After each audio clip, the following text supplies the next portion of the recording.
कोई जीव सुखी हुआ नहीं है।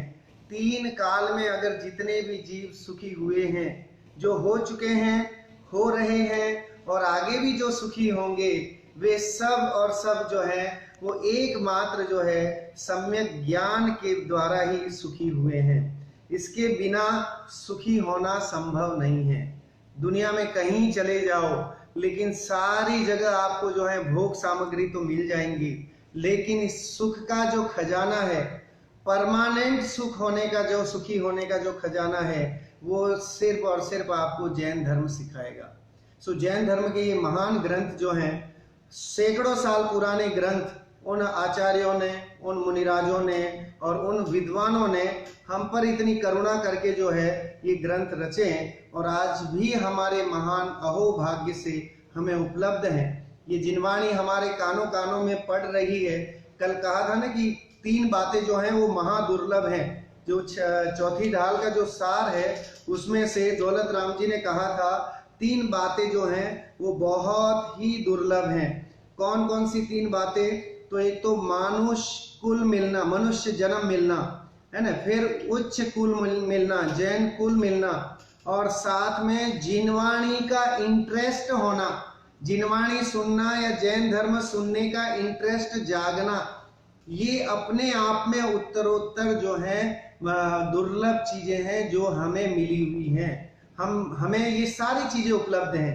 हम पंचेंद्रिय हैं, हम मन सहित हैं, हम जैन कुल में जन्मे हैं और हमें जैन धर्म की रुचि भी है। तो दौलत राम जी की जो कसौटी है, उस कसौटी के अकॉर्डिंगली तो जो है हम तीनों में सफल हो गए हैं। हम उन तीनों चीजें जो हैं उसमें हमारा अधिकार हो गया एक तरह से। अब वो कह रहे हैं सुकुल सुनी वो जिनवाणी। अब आप कह रहे हैं कि जिनवाणी तो सुन लो भाई, ये सब समागम मिल गए हैं, रुचि भी हो गई है, और अगर जिनवाणी नहीं सुनोगे तो और कहाँ जाओगे फिर जो है बहुत, क्योंकि ज्ञान इतना आसान नहीं है, ज्ञान की दुर्लभता बहुत है, ज्ञान इजी गोइंग आपको प्राप्त होने वाला नहीं है। अगर ज्ञान इतना आसान होता तो अनादि काल से इतना भटकन नहीं होती। न जाने कहां कहां घूम के आया है यह जीव। दौलत राम जी ने लिखा ना, चौथी ढाल में जो है दौलत राम जी ने लिखा, मुनि व्रत धार अनंत बार ग्रीवक उपजायो, पे निज आत्म ज्ञान बिना सुख लेश न पायो।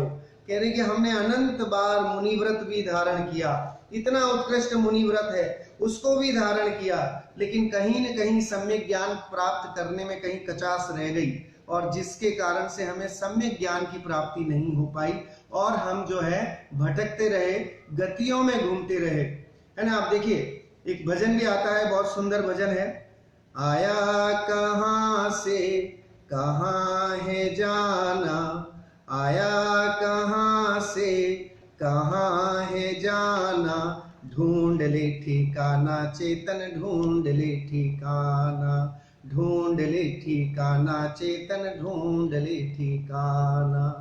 आया कहां से कहां है जाना, आया कहां से कहां है जाना, ढूंढ ले ठिकाना चेतन ढूंढ ले ठिकाना, ढूंढ ले ठिकाना चेतन ढूंढ ले ठिकाना।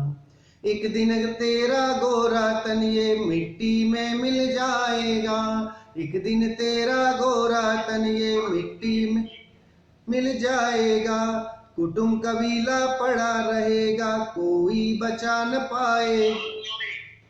आवाज नहीं आ रही? हेलो हेलो हेलो,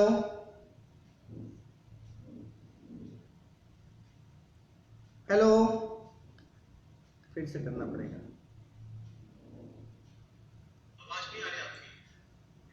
हाँ, वापस ज्वाइन करिए, रीज्वाइन करिए इसको, मीटिंग एंड करता हूं।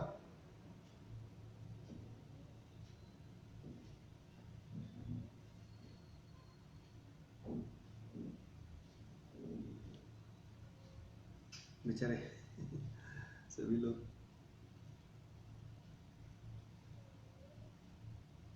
अब आ रही आवाज? हाँ जी।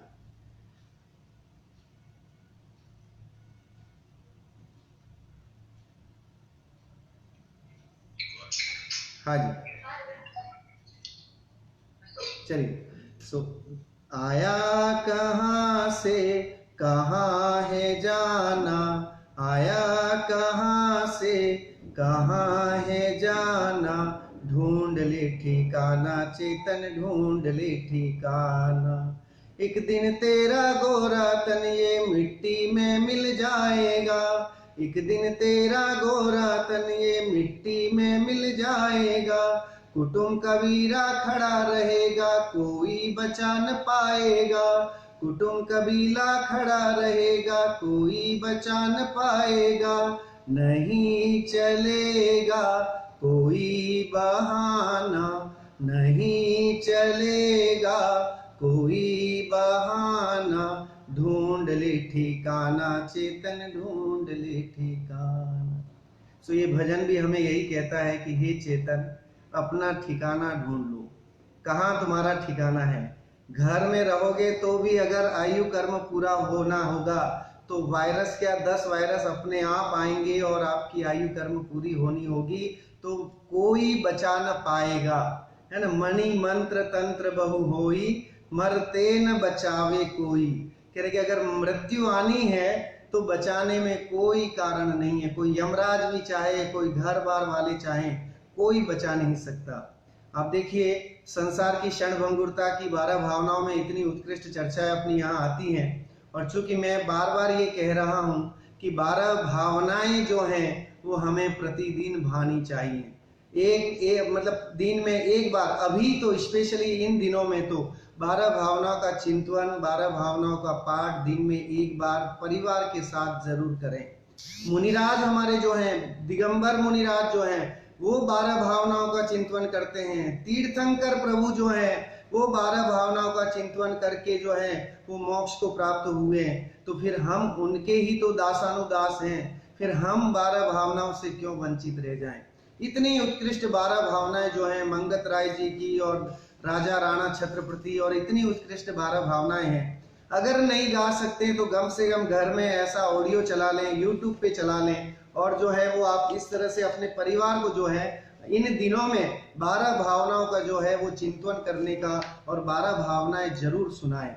निश्चित तौर से मैं कहता हूं कि जब अगर हमारे घर का वाइब्रेशन इस तरह का होगा, शांत रूप परिणाम होंगे, मंद कषाय रूप परिणाम होंगे, किसी के प्रति राग द्वेष की भावना नहीं होगी, तो पाप का संचय होगा या पुण्य का संचय होगा, मैं आपसे पूछना चाहता हूं।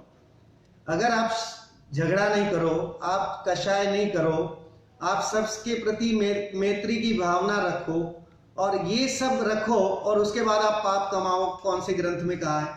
किसी ग्रंथ में नहीं आता है। कौन से गुरु ऐसे कहते हैं कि भाई तुम मंद कषाय रूप परिणाम रखो, तुम जो है वो अपने साधर्मियों के प्रति प्रेम वात्सल्य की भावना रखो, निस्वार्थ वात्सल्य भावना रखो, और आपको पाप बंधेगा, आपको और असाता कर्म का उदय आएगा। कोई धर्म कहता है? कोई गुरु कहता है? नहीं कहता है। तो हमें इसमें कहीं कोई डाउट है कि अगर हम शांत रूप परिणाम रखेंगे, एक दूसरे के प्रति प्रेम की भावना रखेंगे, कषाय नहीं करेंगे, तो हम सुधरेंगे ही सुधरेंगे, हमारा भाव सुधरेगा। और यही भाव नहीं, कषाय की अभाव या कषाय की रिक्तता, भाव भवांतर, अगले जो भाव जितने आने हैं उन भवों में भी जो है अनुकूलता प्रदान करेगा। पुण्य का ऐसा संचय करिए अभी इन दिनों में कि अगले भाव जो हैं उनमें भी हमें ये जैन धर्म मिले, ये भावना हमारे अंतर में होनी चाहिए। इस तरह से जो है हम भावनाओं का चिंतन जरूर करें। आप देखिए दौलत राम जी का कितना सिस्टमेटिक काम जो मुझे इस छह ढाला में लगा, इसलिए मैं उत्कृष्ट कहता हूं। पहले उन्होंने बता दिया पहली ढाल में संसार के दुख। भाई इस संसार में कहीं कोई सुख नहीं है। जो जिसे तुम सुख मान रहे हो, जिन भोग सामग्री को, जिन रुपया पैसा, सोना चांदी, जेवरात, विला बंगला, ये जितने कार, नौकर चाकर, ये सब जो हैं, अगर एक वायरस लग जाएगा तो सब दूर भाग जाएंगे, कोई नहीं आने वाला है। मरते न बचावे कोई, कोई बचाने वाला नहीं है। इसलिए विपरीत मान्यताएं नहीं करके और सम्यक जैन धर्म के अनुसार जिस तरह की बातें बताई हैं, हम जैन धर्म के अनुसार इसका श्रवण करके सम्यक ज्ञानी बने। ग्रहित मिथ्यात्व में न फंसे। दूसरी ढाल में उन्होंने ये बताया है, ग्रहित और अग्रहित मिथ्यात्व के कारण ही यह जीव अनादिकाल से दुखी है। अब ये समय अब राग द्वेष रूप धारावाहिक देखने की नहीं है कि जो राग और द्वेष की भावनाएं बढ़ाएं। वीतराग रूप परिणति कराने वाली ऐसे कोई धारावाहिक टीवी पे आते हैं तो जरूर देखिए, देखना ही है, समय ही आपको करना है तो जिनवाणी चैनल खोलिए, अरिहंत चैनल खोलिए, उसमें हमारे मुनिराजों के प्रवचन हैं, विद्वानों की वो आती हैं, वो हम सुने। और उसमें बहुत सारी ऐसी चीजें अभी जो चल रही हैं इस माहौल को देखते हुए, तो उसमें समय बिताइए। बाकी और महाभारत और न जाने, महाभारत तो अनादिकाल से करता आ रहा है जी, अभी भी तू महाभारत देखेगा तो नियम से जो है वो आगे जाकर के न जाने कौन सी गतियों में जाना पड़ेगा और वहां फिर महाभारत ही शुरू होगी। एक गति तो उत्कृष्ट है ही, और वह गति जो है वो है महाभारत। कौन सी? नरक गति, जहां परमानेंट महाभारत होती है। वहां नारकियों में प्रतिदिन प्रति क्षण महाभारत ही होती है। तो आप सोचिए कि जो बातें या जिसमें हमें रुचि है उस रुचि के अनुसार वैसी गति मिलती है। जैसी मति वैसी गति, कहा जाता है ना, जैसा खाओ अन्न वैसा होए मन। इसलिए अपने यहाँ खाने का भी बहुत विधान किया गया है। जैन धर्म में उत्कृष्ट और उत्कृष्ट चरणान योग आपको किसी धर्म में नहीं मिलेगा, जैसा उत्कृष्ट वर्णन चरणान योग में जैन धर्म में गर्भित है।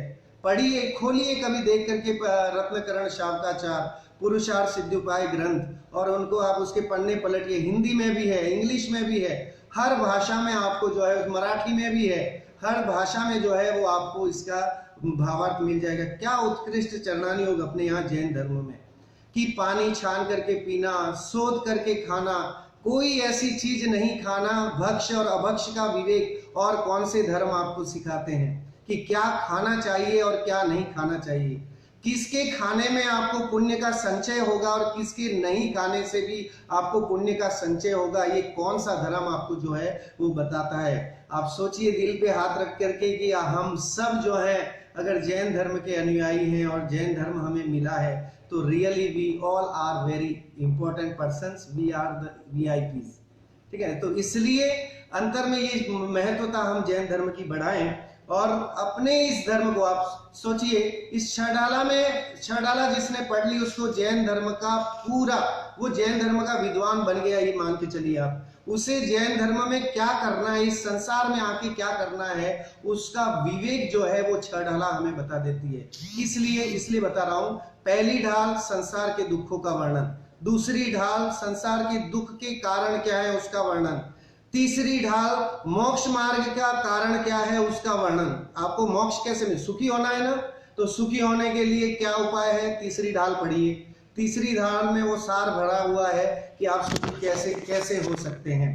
चौथी ढाल, उसमें भी सम्यक ज्ञान का वर्णन है। यद्यपि दर्शन और ज्ञान में कोई भेद नहीं है, युगपद होते हूँ प्रकाश दीपक ते सोई, सम्यक दर्शन होते ही सम्यक ज्ञान प्रस्फुटित हो जाता है। वो तो जिह्वा हमारी है जो बोल नहीं पाती एक साथ आप सम्यक दर्शन और ज्ञान, आप में से कोई एक जना बोल के बताओ एक ही बार में, कोई बोल सकता है? नहीं बोल सकता है। 1 by 1 we can do this.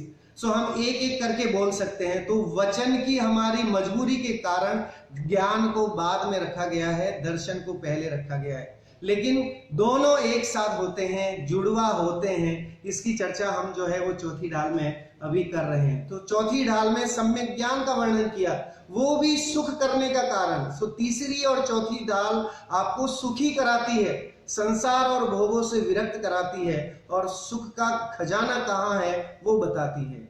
पांचवी ढाल और उत्कृष्ट, उससे और बढ़कर के ही काम उन्होंने दौलत राम जी ने किया।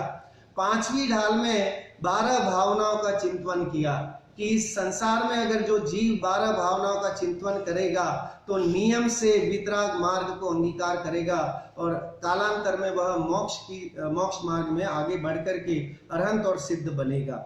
सो इस तरह से पांचवी ढाल में जो है वो 12 भावनाओं का वर्णन किया। फिर 12 भावनाओं को जो भाता है उसको मिलता क्या है उसका वर्णन जो है वो सीधा छठी ढाल में किया है, अरहंत और सिद्धों के स्वरूप का वर्णन। सो देखो कितना सिस्टमेटिक जो है वो हमारे लिए परोस के गए हैं, आसान करके गए हैं लेकिन उसके बाद भी हम सोचें कि इतना उत्कृष्ट सब कुछ समागम, सब कुछ मिलते हुए भी हम धर्म के प्रति अभिमुख नहीं हो, तो दौलत राम जी वही बात है कि अगर कोढ़ी को अमृत पान कराया जाए, दरिद्री को चिंतामणि रत्न हाथ में पकड़ाया जाए और वो कहे कि नहीं साहब ये तो मैं नहीं पकड़ूंगा, ठीक है, मेरे किस काम का है, और कदाचित ले ले, तो उस मणि का क्या उपयोग में करता है? सुई पुरोने काम। क्या करता है कि सुई में धागा लगाने के, रत्न तो चमकीला होता है, तो उस रत्न का प्रयोग अपनी चिंताओं को दूर करने में नहीं करके वह मूर्ख व्यक्ति उससे सुई में धागा पिरोने के लिए वो यूज करता है। उस चिंतामणि यत्न को किसके लिए करता है? क्योंकि लाइट तो है नहीं, तो उस मणि को सुई की नोक के पास रख करके उसमें धागा पिरोता है। तो ये काम हम अनादिकाल से करते आ रहे हैं कि मनुष्य भव रूप चिंतामणि रत्न मिला, जैन कुल रूप चिंतामणि रत्न मिला, लेकिन हम कर क्या रहे हैं? पैसे इकट्ठा करने का काम, ठीक है, विला और जोड़ने का काम, प्रॉपर्टी और बढ़ाने का काम, शेयर्स और खरीदने का काम। तो ये सारा सुई पिरोने का काम है ना। दौलत राम जी कहते हैं इसका काम सुई पिरोने का है। ये हमें निर्णय करना है कि वाकई हमें अपना जीवन किस तरह का बनाना चाहिए। राजा महाराजा चक्रवर्ती ये सारे जो हैं उनके पास हमसे भी ज्यादा संग्रह था, लेकिन फिर भी ये सब छोड़ करके और उन्हें जंगल में प्रवास करना, भयंकर जंगल में रहना, ये उन्हें उत्कृष्ट लगा। तो कहीं न कहीं तो इसका मतलब कोई और चीज थी जो उन्हें पसंद आई और जिसके कारण उन्होंने ये संसार और भोग और ये सब जो है उनका त्याग किया। तो इसीलिए आप देखिए, जो संसार विषय सुख हो तो तीर्थंकर क्यों त्यागे, ये कहा जाता है कि अगर संसार में सुख हो तो तीर्थंकरों को त्यागने की क्या जरूरत थी, वे आराम से यहाँ यहीं रह करके और सुख भोग करते। लेकिन उन्होंने ये इसका त्याग किया है, इसका मतलब तो जरूर कोई ऐसी चीज वो प्राप्त करना चाहते थे जो उन्हें राजमहल में नहीं मिली, लेकिन वो जंगल में जाकर के मिल गई। तो आप सोचिए वो जंगल में मिलने वाली ऐसी कौन सी जड़ी बूटी या ऐसा कौन सा खजाना था जो उन्हें वहां मिला। सो कह रहे हैं कि सिर्फ और सिर्फ जंगल में जाके उन तीर्थंकरों ने, 2400 तीर्थंकर जंगलों में गए जी, एक भी तीर्थंकर ऐसा नहीं है जो राजमहल में बैठ करके मोक्ष गया। कोई गया हो तो बताइए। सो सारे जो हैं वो जंगल में जाकर के घर बार छोड़ करके और सभी तरह की आरंभ परिग्रह का त्याग करके और फिर वहां जंगलों में निर्भय हो करके, चाहे शेर आ जाए, श्रृगालनी आ जाए तो कोई फर्क नहीं पड़े, इस तरह की निर्भयता जो है अंतर में ला करके और जो उन्होंने आत्मा की धूनी लगाई, तो जो गए सो गए, उसके बाद वो लौट करके उन्होंने पीछे मुड़ के नहीं देखा। तो ऐसा काम जो है हमें करना है। इस संसार में अगर आए हैं, ये सब अनुकूलताएं मिली हैं, समय अभी जिस तरह का चल रहा है उसमें अगर हमें धर्म की रुचि नहीं बढ़े, तो हमें अभी ये अवसर मिला है तो हमें जरूर धर्म के प्रति रुचि बढ़ानी चाहिए, क्योंकि ज्ञान इतना आसान नहीं है, बहुत दुर्लभ है। 12 भावनाओं में कल मैं चर्चा कर रहा था कि एक भावना है बोधि दुर्लभ भावना।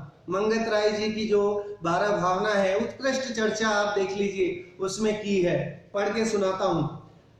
दुर्लभ है निगोद से थावर, अरुत्रस गति पानी, नर काया को सुरपति तर से, सो दुर्लभ प्राणी।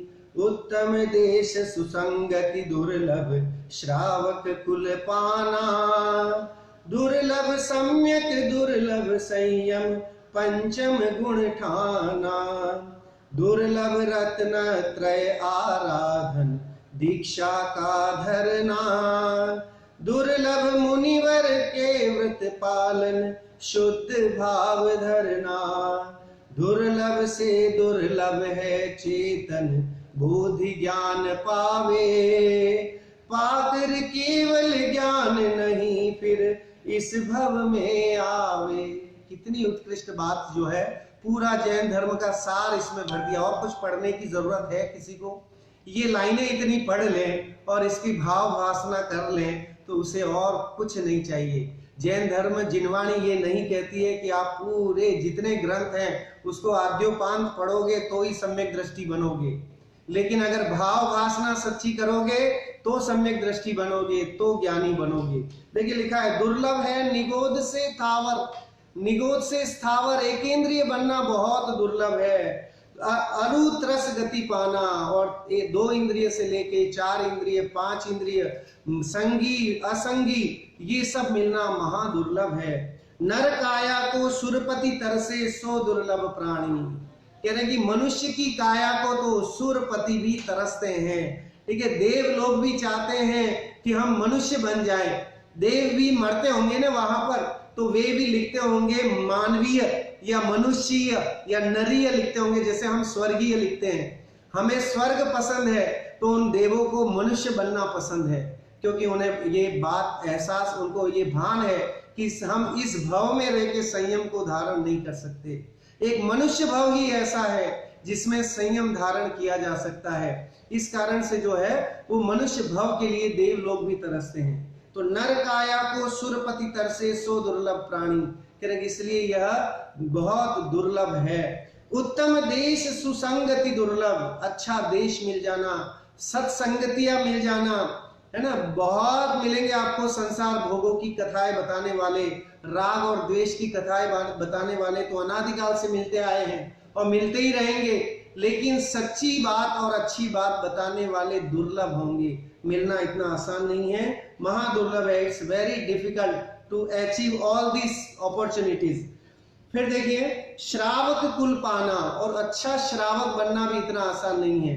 देव शास्त्र गुरु के प्रति सच्ची श्रद्धा अंतर में होए उसे बोलते हैं उत्कृष्ट श्रावक। छान करके पानी पीने की भावना रखने वाला, जीवों के प्रति करुणा की भावना रखने वाला, रात्रि भोजन का त्याग करने वाला, और अपने जैन धर्म के प्रति गाढ़ श्रद्धालु होना। मंदिर में जाए तो मंदिर की पूजा की सामग्री धोने में भी अपने आप को अहोभाग्य समझे कि हे नाथ, आपकी पूजा के लिए ये सामग्री मुझे धोने का आज अवसर मिला है। न जाने मैं तो कितने पाप करता रहता हूँ दिन प्रतिदिन, लेकिन आज इतना टाइम मुझे जो मिला है, ये आधे घंटे भर का आपकी पूजा स्तुति करने का, तो उसमें अपने आप को न जाने कितना महान भाग्यशाली समझे। मुनिराज के पास पहुंचे, उनके चरणान्विंद होकर के उनके पाद प्रक्षाल करे, उनके आहार दान की क्रिया को करे और अपने आप को धन्य माने, तब जाकर के वो उत्कृष्ट श्रावक कहलाता है। तो ऐसी श्रावक, उत्कृष्ट श्रावक पना मिलना भी इतना आसान नहीं है। मंगत राय जी ये कह के गए। फिर देखिए, दुर्लभ सम्यक दुर्लभ संयम, ये सब भी मिल जाए कदाचित, अच्छा श्रावक भी बन जाए, लेकिन सम्यक दर्शन होना, संयम धारण करना, व्रत तप उपवास आदि करना, ये और भी महान दुर्लभ है, दुर्लभ से दुर्लभ है। पंचम गुण ठाना, और 5वां गुण स्थान प्राप्त करना तो और महान दुर्लभ है। 11 प्रतिमाओं का धारण करना, सोचिए आप, इतने जैन हैं पूरे भारत में, पूरे वर्ल्ड में कितने जैन हैं जो 11 प्रतिमाओं के धारी हैं? गिने चुने होंगे। गिने चुने जीव जो हैं सम्यक दृष्टि होते हैं, गिने चुने जीव सम्यक ज्ञानी होते हैं, और गिने चुने जीव ही पंचम गुणस्थान वृत्तिधारी होते हैं। सो महान दुर्लभ है यह सब चीजें मिलना। दुर्लभ रत्न त्रय आराधन दीक्षा का धरना, और कह रहे हैं कि रत्न त्रय की आराधना करना भी दुर्लभ है। सम्यक दर्शन, सम्यक ज्ञान, सम्यक चारित्र की बात समझ में आ जाए, दीक्षा धारण करने की भावना अंतर में आए कि मैं कब मुनि बन जाऊं, ये अंतर में भावना आए, जिसके सिर्फ हम सोचें कि घर बार में रह करके, रुपया पैसा कार बंगला इसमें रह करके, अच्छी अच्छी बातें करके, और हम ये सोचें कि हम मुनि बन जाएंगे, मोक्ष हो जाएगा, तो ये बड़ा भ्रम है। अंतर में ये हमेशा आना चाहिए कि कब मैं जो है ये सब छोड़ करके और संत साधु बन जाऊं। भजन भी आता है बहुत उत्कृष्ट, संत साधु बन के विचरूं, वह घड़ी कब आएगी, चल पड़ूं मैं मोक्ष पथ में, वह घड़ी कब आएगी। कब वो घड़ी आए जब मैं जो है मुनिराज बनूं, या जब मैं ये सब सारे इन सांसारिक दुखों से छूट करके और निर्भय होकर के मैं मोक्ष मार्ग में आगे बढ़ूं, ऐसी भावना अंतर में रखें। फिर देखिए, दुर्लभ मुनिवर के व्रत पालन, और मुनि भी कदाचित बन जाए, लेकिन निरतिचार 28 मूल गुणों का पालन करना भी जो है इतना आसान नहीं है, बहुत कठिन है। तो उतना भी करना जो है ये भी दुर्लभ है। जो विरले, जो जीव जो है मुनि बन करके और 28 मूल गुणों का पालन निरतिचार करते हैं, वे महान महान पूजनीय योग्य हैं। उनके समझ लीजिए, आप कहा गया है मुनियों के लिए तो कि 64 रिद्धियां प्रकट हो जाती हैं जब ऐसे मुनिराज होते हैं। उन्हें खुद पता नहीं होता है, ऐसी रिद्धियां विद्या जो है उनके पास प्रकट हो जाती हैं। वे अपनी थूक से किसी का भी रोग दूर कर दें, वे उनकी मल और विष्ठा आदि से भी जो है लोगों के दुख दूर हो जाएं। इस तरह की भावनाएं जो है सिर्फ आत्मज्ञान करने से, सम्यक ज्ञान प्राप्त करने से ये रिद्धियां भी प्रकट होती हैं। शुद्ध भाव धरना, और कहा मुनि बनकर के भी और शुद्ध भाव समझ लीजिए कि उत्तम, या जिसे बोलते हैं कि शपथ श्रेणी धारण करना, ये और उत्तरोत्तर जो है कठिन है। दुर्लभ से दुर्लभ है चेतन बोधि ज्ञान पावे। वो कह रहे कि आपको कोई सही सही बात बता दे और आपकी समझ में आ जाए, आपको बिना किसी ज्ञानावरण का कर्म का उपशम या क्षय हुए और आपको वो बात समझ में आ जाए, दिल में बैठ जाए, तो ये भी दुर्लभ है। इतना आसान नहीं है कि जिनवाणी के किस पेज से और किस बात से, किस गुरु की वाणी से हमारा मन परिवर्तित होगा। हालांकि ये जिनवाणी में भी कहा गया है कि जब काल लब्धि आएगी तो नियम से ये सब निमित्त बाह्य में सारे संयोग मिलेंगे ही मिलेंगे, और क्योंकि बिना आत्मभान के सुख नहीं मिलेगा, और आत्मभान के लिए देशना लब्धि का भी एक होना अनिवार्य है। It is very important, it is very necessary कि वी हैव द देशना फ्रॉम आवर गुरुज। हमारे गुरु से हमें देशना मिलना बहुत जरूरी है। तत्वार्थ सूत्र में सम्यक दर्शन की जब बात आती है तो वहां एक सूत्र आता है, तन निसर्गा दधिगमाद्वा। वह सम्यक दर्शन निसर्गज और अधिगमज, इस तरह दो तरह से हो सकता है। निसर्गज मतलब बाय नेचर, बाय नेचर कैसे होता है? निसर्गज भी अधिगमज पूर्वक ही होता है।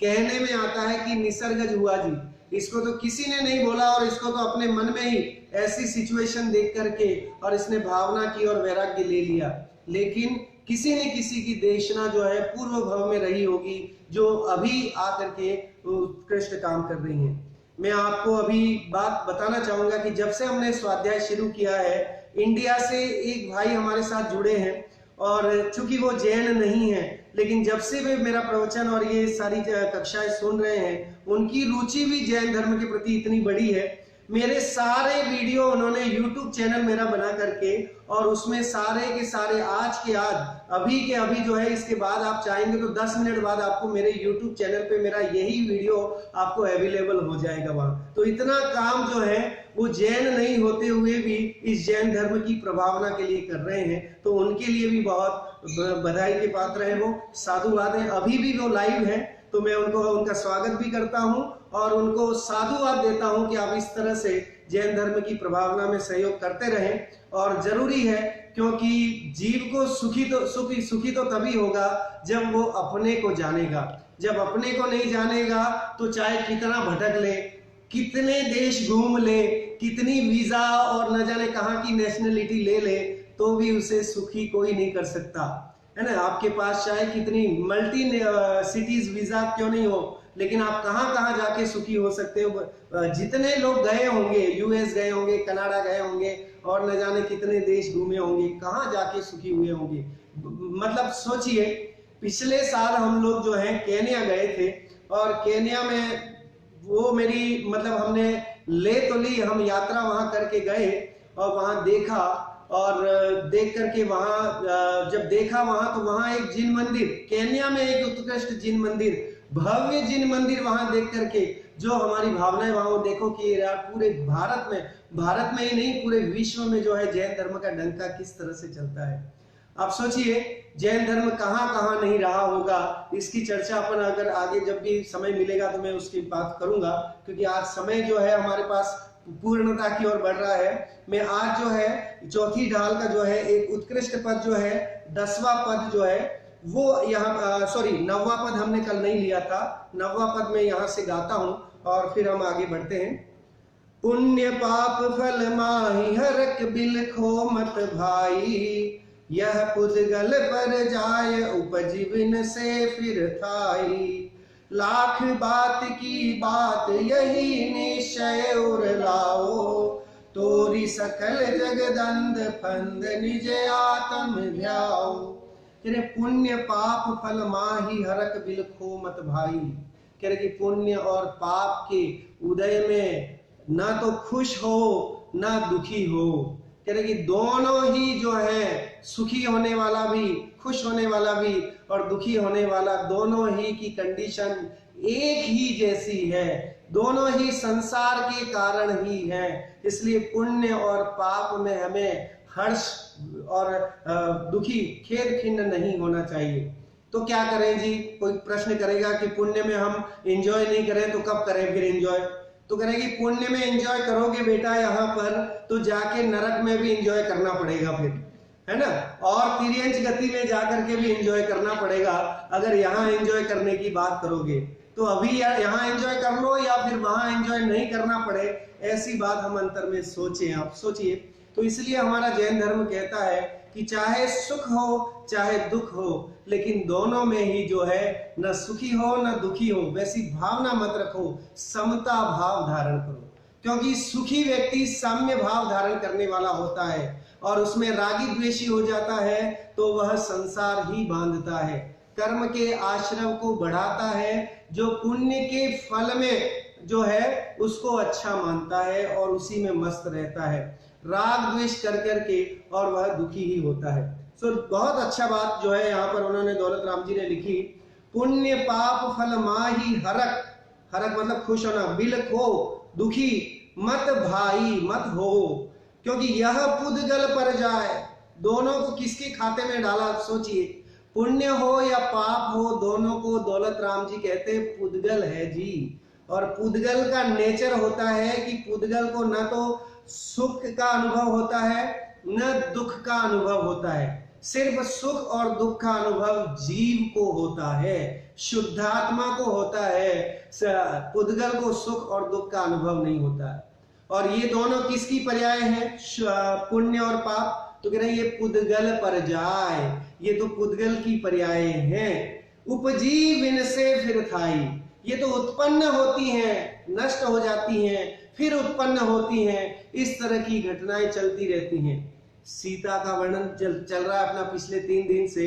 सीता जो है 3 बार जो है वो वन जंगल में गई। वनवास हुआ ना सीता को 3 बार।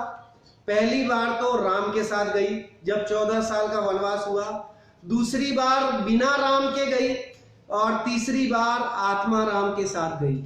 अब 3 बार वनवास गई, तो आप बताइए कौन सी वाले वनवास में उससे जो है मोक्ष की प्राप्ति होगी? पहली बार वाले में, दूसरी बार वाले में, और तीसरी बार वाले में। तो सीता जी आप सोचिए, सीता मैया पहली बार तो संसार के कारण, है ना, रामचंद्र जी के कारण, उनके मोह के कारण कि उनको वो छोड़ नहीं पा रही थी, इस कारण से गई, तो दुखी ही रही, है ना। देखो उसका पाप का उदय ऐसा आया कि रावण उठाकर ले गया। दूसरी बार जो है खुद इतना पाप का उदय रहा कि लोगों के बहकावे में आकर के रामचंद्र जी ने सीता मैया को छोड़ दिया। तीसरी बार जब उनको आत्मभान, वैसे सम्यक ज्ञानी थी और इतनी शील व्रत की धारी थी, सती सीता कहलाती हैं, तो इतनी उत्कृष्ट और उदाहरण देने लायक प्रशंसनीय महिला, प्रशंसनीय नारी जो है जैन धर्म में रही हैं। तो तीसरी बार जो है अपने आत्मा राम को जानने के लिए वन जंगल में रही और वहां पुरुषार्थ करके जो है अपना भाव सुधारने में लग गई। तो इस तरह से आप देखिए, अगर सुखी होना है तो लोगों का जमावड़ा छोड़ना पड़ेगा, लोगों की भीड़ छोड़नी पड़ेगी। हम सोचेंगे जितना क्राउड होगा उतना मजा आएगा जी, कहेंगे जितने क्राउड में फंसोगे उतने और ज्यादा। अभी तो सरकार भी कह रही है कि you have to make distance from, है ना, 1-1 हाथ 2-2 हाथ का डिस्टेंस रखो। हमारा जैन धर्म अनादिकाल से कहता आ रहा है। हमारे मुनिराज ईरिया समिति से चलते हैं, 4 हाथ जमीन देख के चलते हैं, और इतना ही महिलाओं से 4 हाथ दूर रहते हैं। कोई महिला उनके पास नहीं आती, कोई श्रावक जो है एकदम उनके पास नहीं आ जाता है, 2-2 हाथ 3-3 हाथ दूर रहता है। कोई आप जाना कभी आचार्य श्री के दर्शन करने और आपको पास जाने बैठने मिल जाए, एकदम सटक के बैठने मिल जाए, तो आप बताना फिर। हमारे आप सोचिए कि हमारे जितने मुनिराज हैं वे भी जो है जैन धर्म के इन सिद्धांतों को पालन करते हैं, करते आए हैं। तो आप सोचिए, अब ये हो रहा है, एक बार फिर से सबको जो है ज्वाइन करना पड़ेगा। माफी चाहूंगा, मैं मीटिंग एंड कर रहा हूं, फिर से ज्वाइन करें।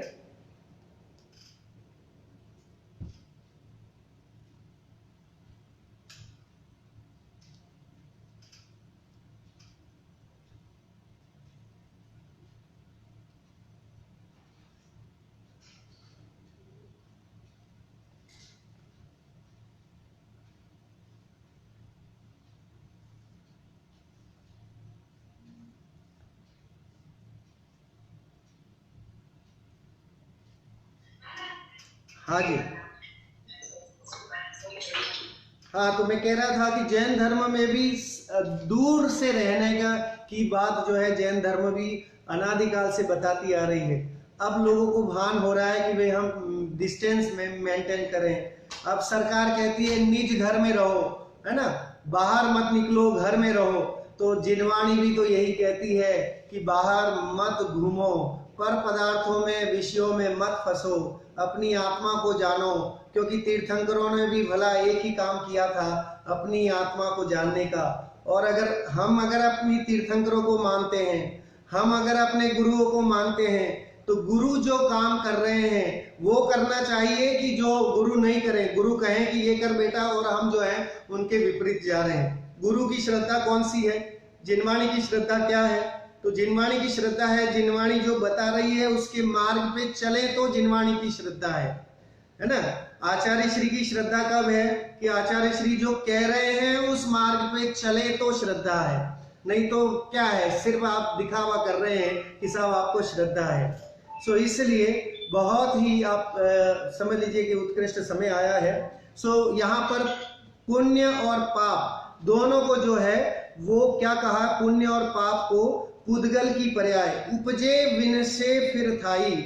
इसका स्वभाव ऐसा है कि उत्पन्न होता है और नष्ट हो जाता है। लाख बात की बात यह निश्चय और धाव, कह रहे कि ये लाख बात की बात है, अगर आप नहीं सुनोगे तो आगे आप जानो। ये ऐसी बात, ये लाखों बातों में से एक बात है कि पुद्गल या पुण्य और पाप ये दोनों आपको सुखी नहीं करा सकते। निराकुल सुख जो है वो आपको पुण्य और पाप से नहीं मिलेगा। निराकुल सुख जो है वो आपको शुद्ध भाव से मिलेगा, अपनी आत्माराम के ज्ञान से मिलेगा, इससे नहीं मिलेगा। एक सुंदर सा भजन जो मैं जनरली सारे जो है उसमें गाता हूं, शुद्धात्मा का श्रद्धान होगा, निज आत्मा तब भगवान होगा। शुद्धात्मा का श्रद्धान होगा, निज आत्मा तब भगवान होगा।